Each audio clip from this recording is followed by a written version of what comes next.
Hey everybody, it is Ripley back again. Today we're going to talk about linear approximations and differentials, which are applications of derivatives. And some linear approximations you're going to be like, what? Well, that's not very hard.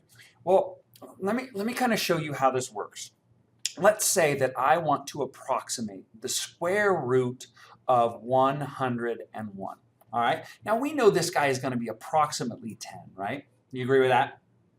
But you have to understand that taking the square root of 101 by hand is a ginormous pain in the butt.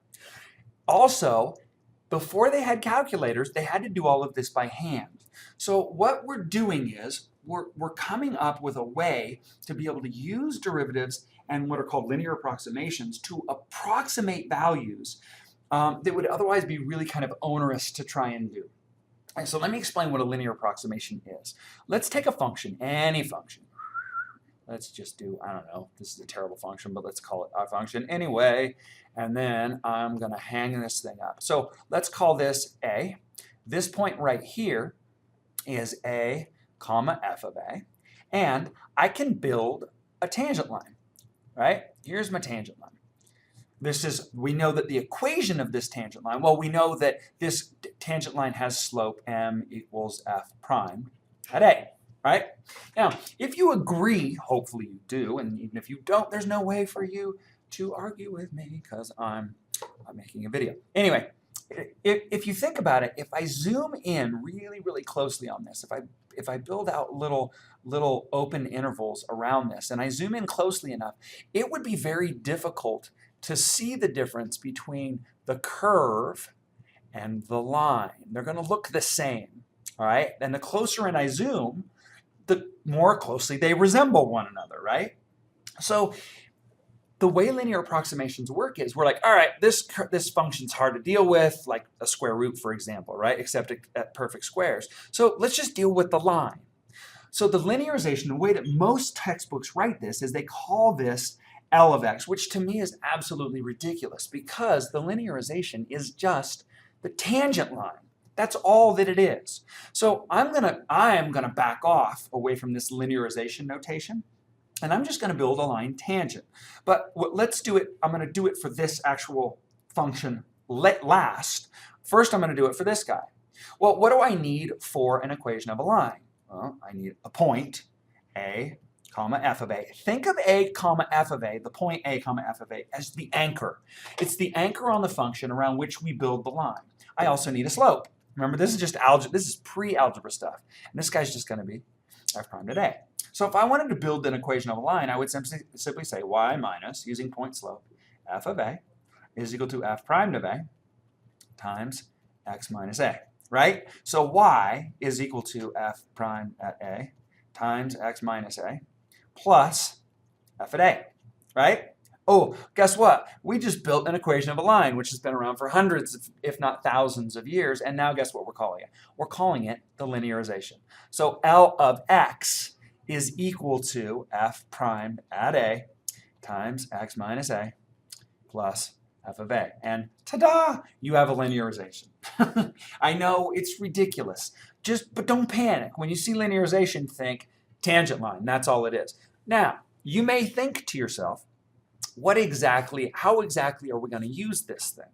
Well, watch. I'll show you right now.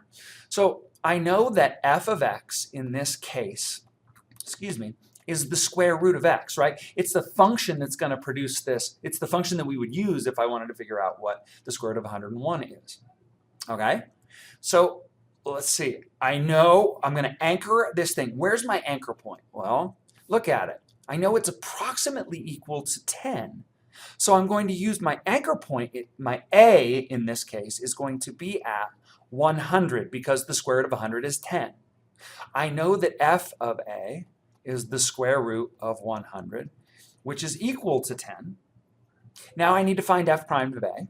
So I got to find f prime of x first, which is 1 over 2 root x. So f primed at a is going to be 1 over 2 root 100, right? Because that's where I'm doing it, and this becomes 1/20th.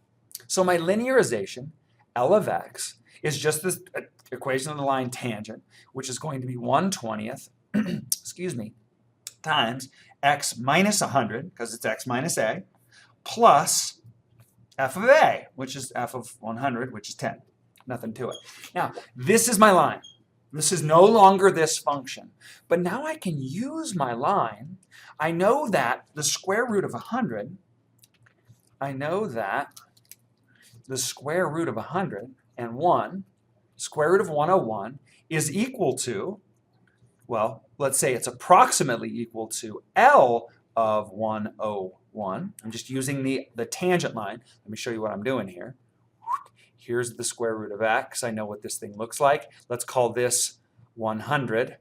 This point right here, right, is going to be the line tangent. This line right here. Man, my words are not with me today. So this is equal to 1/20th times 101 minus 100 plus 10. And this is 1/200th times 1, so 1/200th times 101 minus 100 is 1. This is plus 10. So this is equal to what? Let's see, 10 point, well, what's 1/200th? What's it going to be? It's going to be 0.05, right? Is that right? Yeah, 0.05. So this is going to be 10.05. So we are saying that this guy is approximately equal to the square root of 101. Well, let's see how close we got. I probably should have done this first, but bear with me. Sorry, I'm going to download this thing really quickly. I apologize that I didn't have that done first. It doesn't take but a minute. In the meantime, we can get to know each other. No. All right, close, go away, second, quit. When in doubt, quit out, right? Get you to the home screen, clear that out. Ooh, there was some fancy mathematics going on there. So let's take the square root of 101, and we'll see how accurate we got. Look at that, 1.0498. Now, why was this an over approximation? Let's play with that for just a second. Because we know that the square root of 101, if I use the calculator, go away, go away, go away. Sorry, you guys. The square root of 1 is approximately equal to 10.0498. And then over here it was 10.05 using the linearization. Why is this an over approximation? Well, look at the tangent line. There's a tangent line. The tangent line, because the square root of x has this shape here, and the tangent line is above it, if I use the tangent line to approximate it, and guess what? Get yourself an over approximation. We're going to use a word called concavity to describe the square root of x as being concave down, and therefore the linearization of that curve is always going to be an over approximation if it's concave down, but that's later on in the material. All right, now that's linearization. They're literally that easy. So when you're asked to make a linearization and use it to approximate the value of a function, just make the equation of the line tangent. It's that simple. And then plug in the value that you're trying to figure out. Okay, now let's talk about differentials. Differentials are a little bit trickier, but I'm going to use differentials to approximate the square root of 101 again. Now, all that a differential is, as I'm about to show you, I know that if y equals f of x, then dy over dx is equal to f prime of x, okay? Not only that, but I know that dy is equal to f prime of x times dx. Now, what the differential is this term right here is the differential. And what it represents is an approximate change in y. So let's go back, let's build ourselves a curve. All right, now here's my curve. All right, here's my point A, comma, f of A. And then what I do is I move out along my line. All right, differentials come from linearization. You guys, these two are exactly the same thing. They're just represented differently. All right, I'm gonna make this kind of big because I've been known to make this small and then students are like, what? Okay, so if this is the point A and I build this triangle, this right triangle here, then this right here is delta x, which is exactly equal to dx in this case. However, this distance right here is delta y. It's the actual change in the function as I move away from A, right? Because this guy right here is f of x. Now, this right here, oh, I like the purple. I haven't used the purple in a while. Bam. This guy right here is dy. This is the differential. And we know that the differential is the approximate. We use dy to approximate delta y. We use this line tangent to approximate the value of the function. Therefore, we use the slope of this line, the dy part, to approximate delta y, because delta y is the true change in the function. Okay? Now, that's the theoretical background, but that can be a little bit confusing. So let's not get crazy here. All right, so let's go back to this guy. I know that y is equal to the square root of x is my mother function. I know that a is equal to 100, right?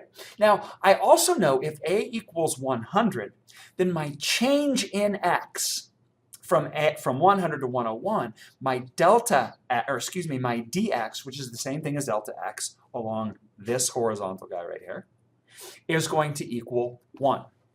Hopefully everybody sees that. Now, some kids love differentials. Some kids prefer linearization. But I think what I want you to be is bilingual enough to be able to use them both. Because in my class, I'm going to force you to be able to do both a linearization and a differentiation.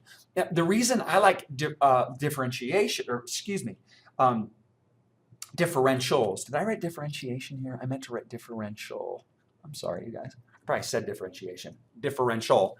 The reason I like differentials is because they're super quick. Watch, I'll show you. I know that dy over dx is equal to 1 over 2 root x. I know because dy over dx is an algebraic construct, I can break it apart. It's also geometric. And this becomes dy over dx is equal to 1 over 2 root x times dx, right? Now, I go back to where I'm playing here. I know that dy is going to equal 1 over 2 root 100, because that's my anchor, times dx, which is 1. And this gives me 1/20th, right? So I know that the change, wait a sec, did I do something crazy over here? 1/20th. Why did I have 1/200th? Yeah, duh. Man, you guys got to yell at me on stuff like this. I apologize. But then again, there's nothing wrong with seeing your silly, and then I said 0.05, which we know is 1/20th. Where did the 1/200th come from? Ugh, God, I'm such a lunatic. All right, so I apologize for that. Rewind the tape, or don't freak out when you see this earlier in the tape. And hopefully you watch the entire video. All right? All right, because I'm not going to go back and do that. All right, anyway, this becomes 1/20th. Now, this is the approximate change in y. However, I need, if I'm going to use this change in y, what I need to do is I need to take the square root of 101 and say, okay, the original y value that I had is going to be f of 100, right? That's the original value plus dy, plus the differential. So this ends up being, well, this is the square root of 100 plus 1/20th, that's the differential. So this is 10 plus 1/20th, which is equal to 10.05, which, ta-da, is exactly the same answer as I got before. All right, again, I apologize for the I don't know, brain cramp, not enough caffeine, or too much caffeine. All right, so notice that we got exactly the same answer. I'll go back over here. Same answer, 10.05, 10.05. We just got it in a different way. I really like differentials, except the one thing, it's really easy to manufacture the differential, but I have to remember that if I'm going to use the differential to approximate anything, then I have to remember to add it on to the original value that I had. Let me, for example, let's do one more, all right? I'm going to use differentials just for giggles to approximate. I want to do e to the 1.01, all right? Because this may have been a little bit confusing. Let me make sure that you got it. All right, so first things first, I want to know what my anchor function is. Let's do f of x equals what? E to the x, right? Now, what's a? What am I going to let a be? What's the value that I can anchor this thing off of? Because figuring out e to the 1.01, well, if I let a equal 1.01, then I'm done, and why am I doing a differential anyway? I'm going to let it be 1, right? Therefore, f of a is equal to e to the 1, which is e. I know that f primed at a is equal to e to the a, right? Because I know f primed of x is equal to e to the x, right? So this is also going to be e to the first, which is e, all right? So if I do the linearization really quickly, I know that L of x is going to be e times x minus 1 plus e, right? Because remember, let's make sure we remember this. L of x is equal to f primed at a times x minus a plus f of a. So I've got that. So if I want to figure out L of e to the 1.01, to the 1.01, right? Because remember, whoops, L of e to the, L of 1.01, because supposedly this guy is approximately equal to e to the x, really close to e to the, really close to e to the first.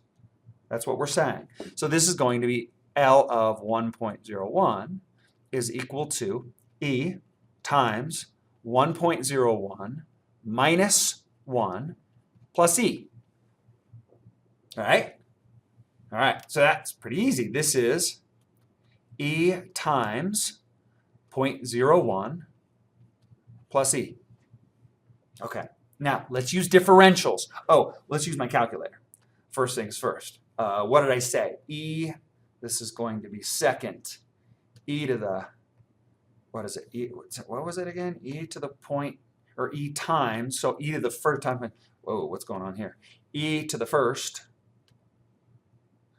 All right, move this guy over, times 0.01. And then this is going to be plus second e to the first. We hit enter. And that's 2.745. Now remember, we're trying to figure out what e to the 1.01 is. So let's look at that really quickly. Second e to the 1.01. Kapow. Hey, wow, those are really close. Those are really close. Okay, cool. Let's go back and do differentials. So I know f of x equals e to the x, and we'll just call this y. So dy over dx equals e to the x. So dy is equal to e to the x dx. Now, where are we anchoring it? Well, we need to figure that out. dy is going to equal what? Well, I'm anchoring it at 1. So this is, so I know a, or this x value, is going to be 1. This is going to be e to the 1. And then my dx is what? How far am I moving away from 1? Well, this is 0.01. Now, you got to be careful. Had this been 0.99, then this dx would have been negative, right? Because we're moving away from our anchor, which is 1, but we're moving to the left on the real number line. So I have to account for negatives. I have to account for directions, right? So dy is equal to e times 0.01.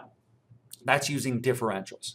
Let's go times 0.01. So I know that e to the 1.01 is approximately equal to my original value, e to the 1, wherever we anchor it, plus e times 0.01.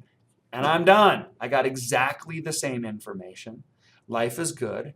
And I actually get a smiley on my blackboard.